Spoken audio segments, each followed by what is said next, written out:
Very good morning students. कैसे हो बच्चों? How are your studies going on?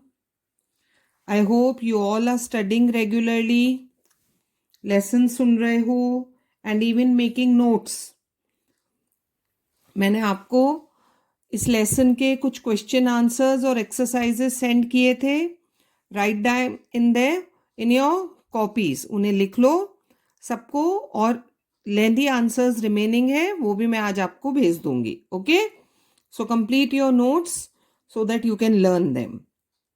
We were doing the lesson agriculture और हम crops discuss कर रहे थे, जो भी अलग अलग क्रॉप्स हैं।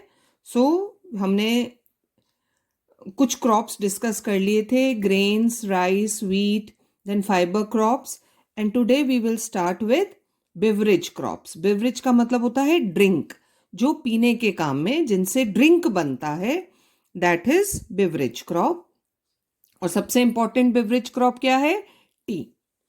T is obtained from the young leaves of the plant. T plant है ना, छोटी छोटी लीव्स, टी बुशेस होती हैं जो प्लांटेशन एग्रीकल्चर में ग्रो की जाती हैं, और वो जो टेंडर लीव्स, सॉफ्ट लीव्स होती हैं, उनको प्लक करके फिर टी बनती है। It has many varieties from small leaved China tea plants to large leaved Assam tea plants. अलग अलग तरह की लीव्स हैं। The Chinese were the first to discover.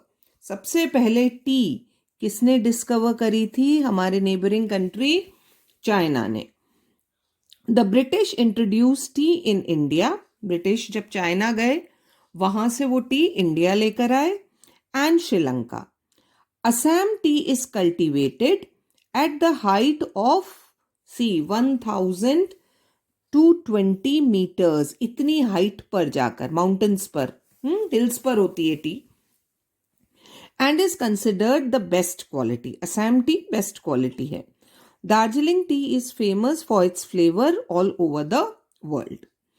A tea plant needs, अब ये देखो क्लाइमेटिक कंडीशंस है। A tea plant needs moderate temperature up to 25 degrees Celsius and rainfall about 200 centimetre, है ना। बरसात बहुत चाहिए, और क्योंकि हिल्स पर होता है तो वो पानी बह जाता है, पत्तियों को हरी रखता है। T can be grown only in rainy, tropical and humid सब ट्रॉपिकल रीजन, जहां पूरा साल थोड़े थोड़े टाइम बरसात होती रहती है, ताकि वो टी बुशेस ग्रीन रहें। It also needs alluvial soil, है ना, अच्छे से पानी बहकर, और सबसे फर्टाइल सॉइल होती है अलूवियल सॉइल, उसमें टी ग्रो होता है।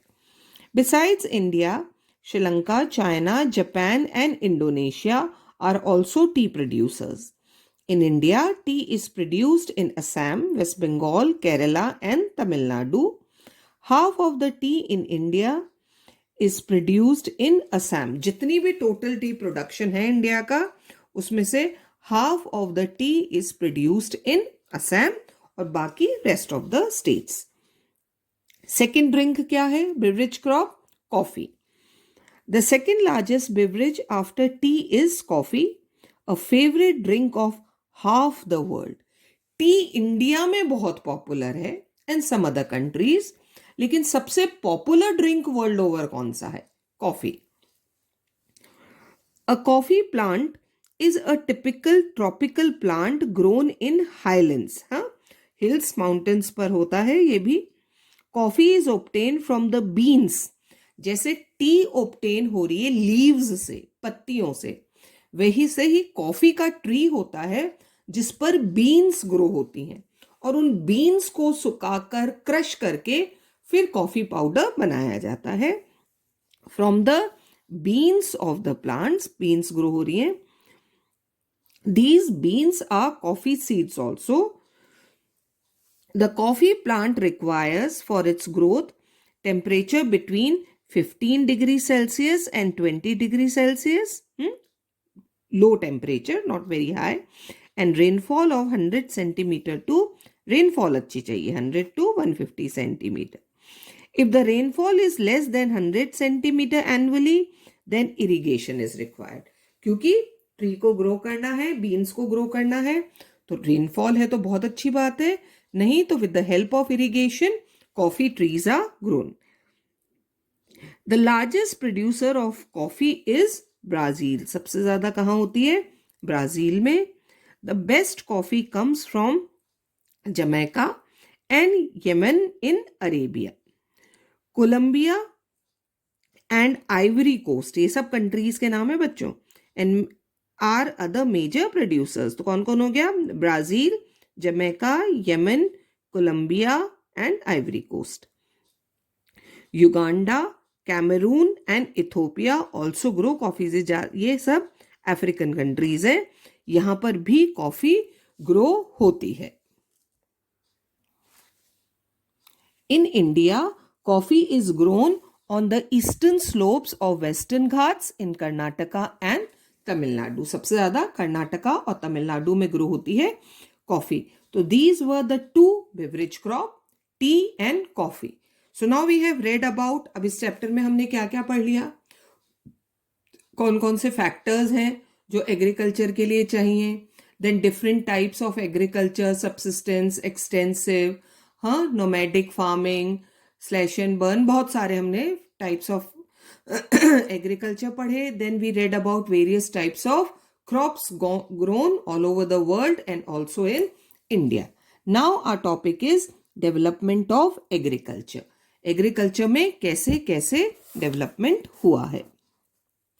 With the increase in the population of the world, जैसे जैसे पॉपुलेशन बढ़ती जा रही है, the demand for food and other necessary requirements have grown too. Naturally, जैसे जैसे पॉपुलेशन बढ़ेगी वैसे वैसे उस पॉपुलेशन के लिए क्या चाहिए? Food. We require food for that population और भी other requirements. Man has coped with this problem by improving the methods of farming. तो हमने कैसे सामना किया इस मुश्किल का? We improved how to do farming. Improving the livestock. What is livestock, children? Kettles. उन्हें improve किया. And inventing new farming equipment.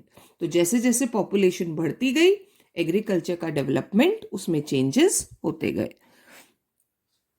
Since the 18th century, there has been steady improvement in agricultural methods. है ना, industrialization के बाद तो बहुत changes आए हैं agriculture में. In the present century, the use of fertilizers, pesticides and insecticides has increased agricultural productions. हमारे farmers खेती में क्या use कर रहे हैं? They are putting fertilizers, pesticides जिससे कि pest ना लगे, insecticides, ये सब डालकर good manure, and they are producing good crops. Many inventions. एक और कारण, भाई ये तो use हो गया.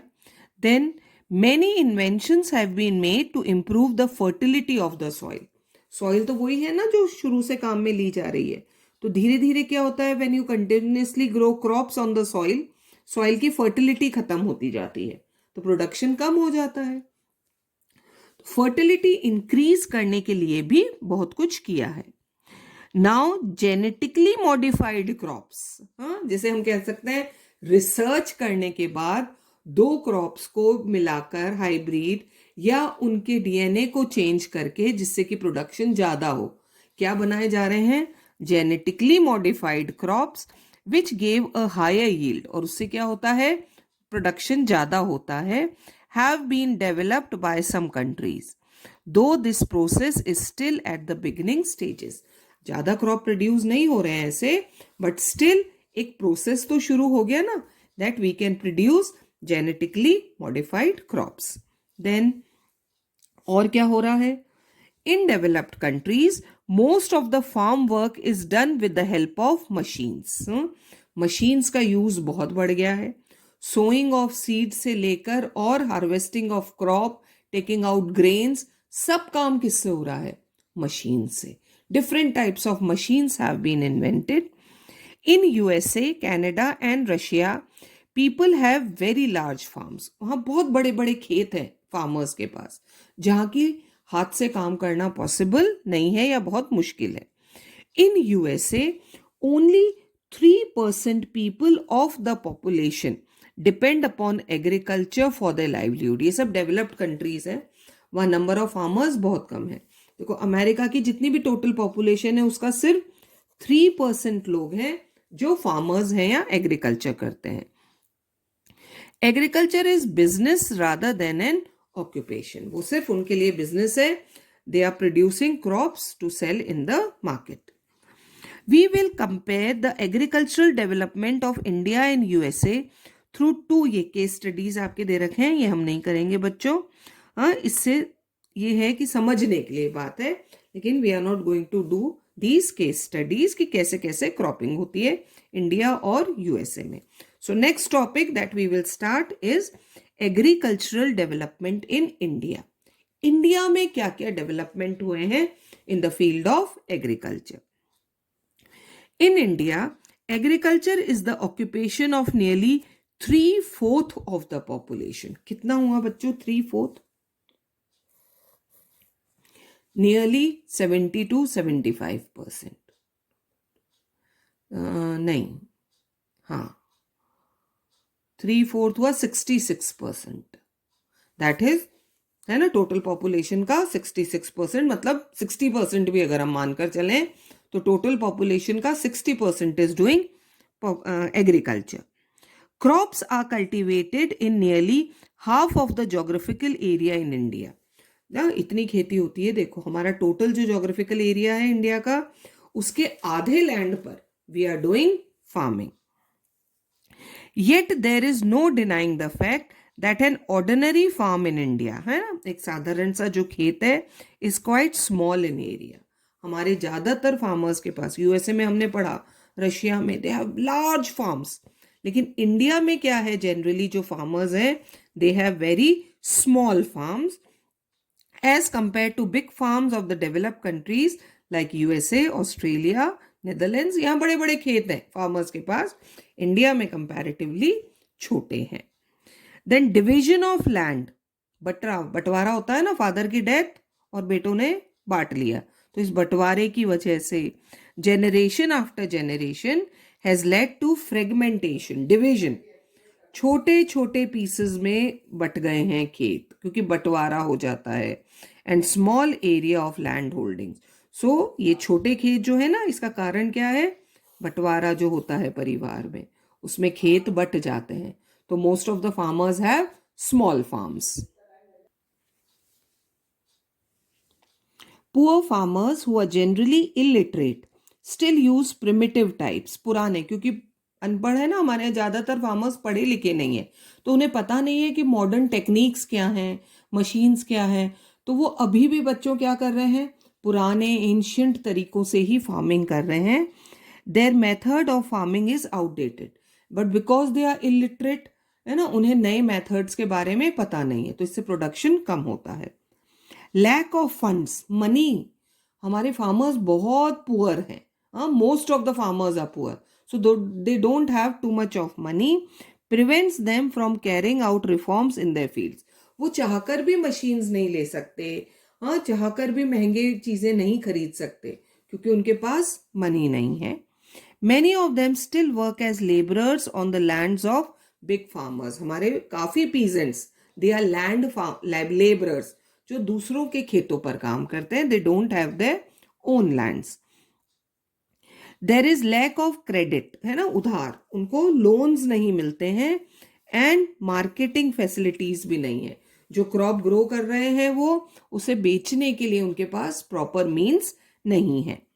They depend on the monsoon, irrigation facilities नहीं है, मॉनसून पर डिपेंड करते हैं वाटर के लिए, एंड इट्स वेगरीज, जो भी मुश्किलें उसकी वजह से आती हैं, कई बार सूखा पड़ जाता है, कई बार बाढ़ आ जाती है, फ्लड ज़्यादा है तो क्रॉप्स खराब हो जाते हैं, आर अ ग्रेट हेडेक, इससे बहुत मुश्किल होती है फार्मर्स को। एक्सेसिव रेन, है ना, या तो फ्लड्स आ गए, और एब्सेंस ऑफ इट, हुई नहीं बरसात, है ना, दोनों कंडीशंस में क्या होगा, क्रॉप्स खराब हो जाएंगे, proves very disastrous for them. This is the reason why 70% of the Indian population is engaged in farming. अभी हमने पढ़ा था ना, 66 से 70% फार्मिंग कर रही है to feed themselves and the rest of the world. बेच भी रहे हैं वो, क्योंकि उनके पास और कुछ भी नहीं है करने के लिए।